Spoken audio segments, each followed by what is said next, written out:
Hello everyone, welcome to my bold and beautiful now channel. As always, this time I have appeared with a mysterious soap opera, so don't delay, like and subscribe now and stay tuned. Following an emotionally charged visit with Liam, Hope reaches out to Carter. Finn tells Steffi that he wishes he had better news as he wraps up a call with Dr. Buckingham in his office. She inquires as to whether they should simply accept Liam's death and give up. Finn informs her that the position of the mass in Liam's brain makes things complicated. It cannot be operated. This is just so heartbreaking, sobs Steffi. In light of this, her problems with Hope seem so pointless. When she finds that they are losing him, she will be devastated. Steffi says, "I'm not sure how to handle this," to Finn. He claims that he would stop at nothing to save him.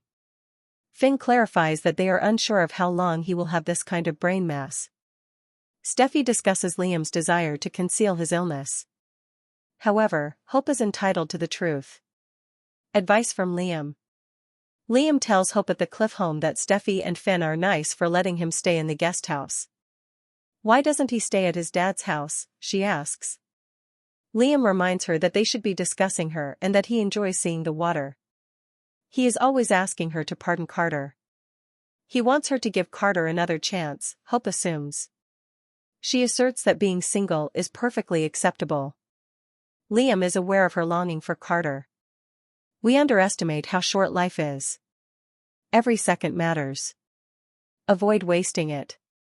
During his tirade on life and love, Liam advises her to continue dating Carter. "I could get hurt," she says. Liam assures her that Carter is a decent man. "He'll bring you joy. It's worth preserving if he is phoning and texting her and wants her." Hope laughs at Liam's matchmaking while crying. She grabs her cell phone. Carter continues to disconnect. Carter sighs as he waits for Hope to respond at Forrester. As soon as Brooke enters, he knows he's not excited. Hope's presence would make Carter happier. Brooke would, too. Carter claims that he misses her much more when he doesn't see her at work and doesn't talk to her. They discuss how she felt abandoned and hurt. Brooke is aware of his love and need for her. Ridge enters and asks, "What's going on?" According to Carter, they were talking about Hope. "Oh, your favorite subject," snarks Ridge. Carter inquires as to whether he has thought about bringing her back. Why isn't Hope there when he and Brooke are? Carter continues by saying that Ridge has larger expectations for Hope. According to Ridge, she must apologize. Carter inquires as to whether they can restart Hope for the future if she accomplishes that. Carter receives a text all of a sudden. Hope is eager to meet him once more. Liam is happy Hope contacted Carter at the Cliff House. When did he become so perceptive, she asks. He makes references to adopting a new perspective on the world. He knows what's important. Allowing those who wish to adore you to do so brings true fulfillment. He wants to know if she will let Carter into her heart once more. "We shall see," she says. Brooke and Ridge talk about Carter meeting with Hope at Forrester. "It's his life and his business," Ridge shrugs. He doesn't want to talk about it and is still not persuaded to let Hope work there once more.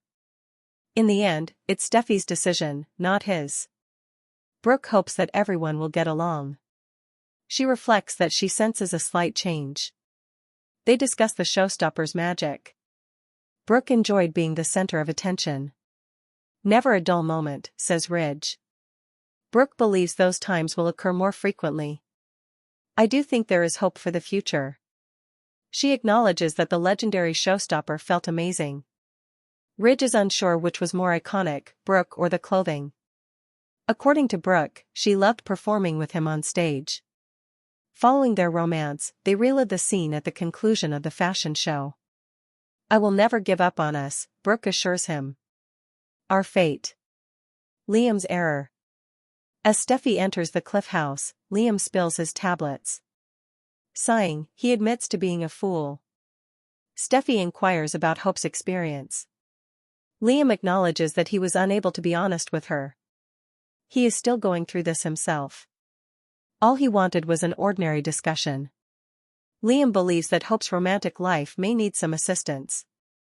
He claims that Carter has been contacting her and that he feels obligated to ensure that everyone is content when he is no longer present. She and Finn will take care of Kelly and each other, but what about Hope? Carter seems like the one to me. A reunion? Hope changes her hair in the mirror at Brooke's residence. She allows Carter in when he knocks. Carter says he's happy she texted him. Hope gives him props for the fashion show. According to Carter, her mother was the star. The night was fantastic, but something was missing. She ought to have been there, he says. Forrester is where she ought to be. He ought to have stood up for her more. His life has changed when he saw her leave through that door. Hope apologizes to Carter for not responding to his texts immediately after reading them. She was deeply saddened by everything that transpired and wanted some time. Carter understands. He pleaded with Ridge once more to bring her back, but it might be too little, too late. He must forgive her before he can forgive him. Hope claims that when speaking with Liam, he suggested that she would benefit from a shift of viewpoint. In order to be forgiven, she must let go of her wrath. She has begun to realize that their approach was flawed. Do you think they have a future? Asks Carter. She is the one he has been looking for years. Even though he is aware of his mistake, he will stop at nothing to make amends with her. Give me a chance, please. Pardon me. Tell me that you value me just as much as I value you. Hope embraces without saying anything. The weight of farewell, a story of love, loss, and redemption. The sea glistened under the late afternoon sun, casting a calming shimmer outside the cliff house, a false serenity that contrasted starkly with the turmoil brewing within. Hope stood still for a moment, staring out at the waves, letting the rhythmic sound of crashing surf momentarily silence the whirlwind in her heart. Her thoughts clung to Liam, his voice, his presence, his pain. Their recent conversation left her in a haze of emotion. She had visited him, desperate to understand how he was truly doing, and what he had said lingered deeply. He was sick, dying, in fact, and yet still focused on everyone else's happiness. His selflessness both warmed and wounded her. A confession wrapped in tragedy. In Finn's office at the hospital, the air was heavy with grief. The sterile walls seemed to close in around Steffi and Finn as they digested the devastating news. Finn had just ended a call with Dr. Buckingham, his expression grave. I wish I had better news, he said, his voice low and reluctant. Steffi, arms crossed tightly, already sensed the worst.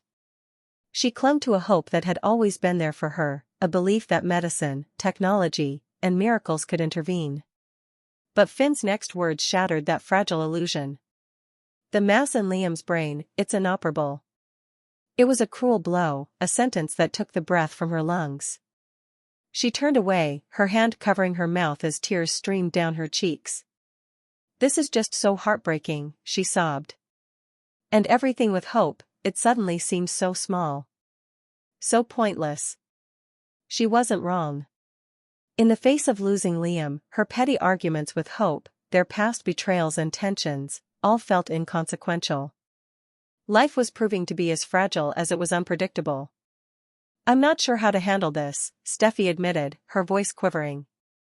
Finn placed a steadying hand on her shoulder. We'll do everything we can. I'd stop at nothing to save him. But we don't know how long he has.